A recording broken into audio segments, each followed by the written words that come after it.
Welcome to the Slop Farm. Enjoy the video. You'll start by confirming support.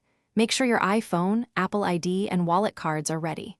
Once done, enable Face ID, Touch ID, or a passcode to authorize payments. Now open Settings, go to Accessibility, select Touch, then Assistive Touch and toggle it on.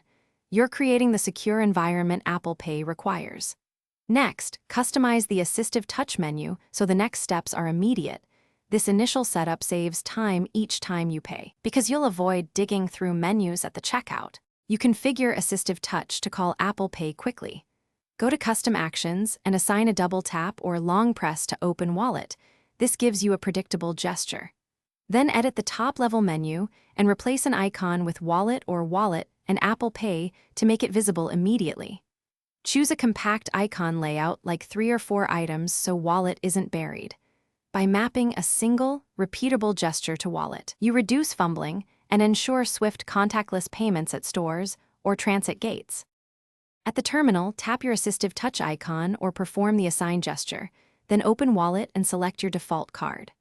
Hold the top of the iPhone near the reader and authenticate with Face ID, Touch ID, or your passcode.